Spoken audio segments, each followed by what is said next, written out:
Magandang araw po sa inyong lahat. Ako po si Milton Antonio at ako po ay magbabahagi ng isang talumpati na hango sa ang pag-aaral ay isang pagsubok at paglalakbay. Pag-aaral, pagsubok at paglalakbay. Ang pag-aaral ay isang paglalakbay sa ating buhay. Ito ay isang proseso ng pagtuklas, pag-unawa at paglago.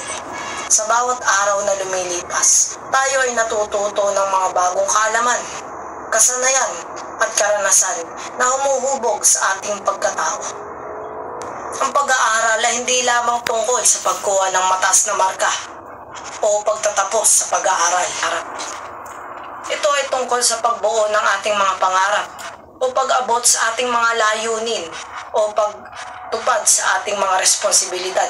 Sa ating paglalakbay sa pag-aaral, tayo ay makakatagpo ng mga hamon at pagsubok. Ngunit huwag tayong matakot sa mga ito sapagkat ang bawat hamon ay isang pagkakataon upang tayo ay matuto.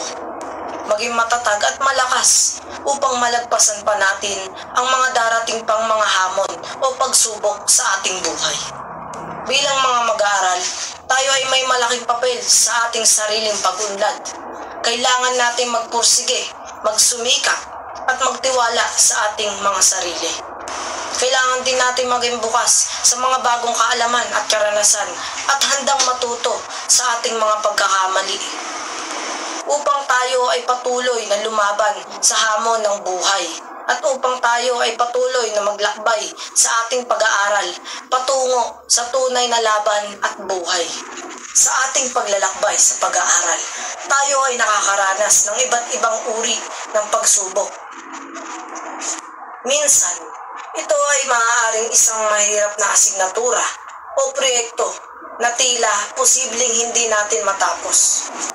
Minsan, ito ay maaaring isang personal na pagsubok na ating kinaharap tulad ng pagkabalisa o pagdududa sa ating sarili.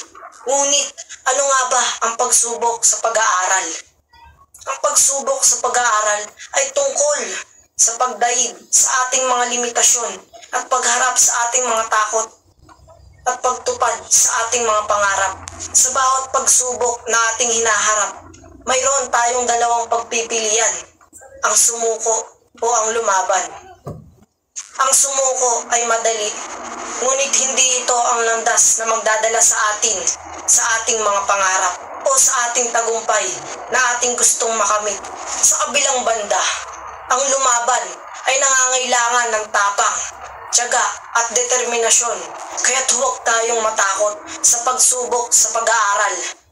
Sa halip, harapin natin ito ng may buong tapang at determinasyon. Hanapin natin ang ating mga kahinaan at pagbutihin natin ang ating mga sarili.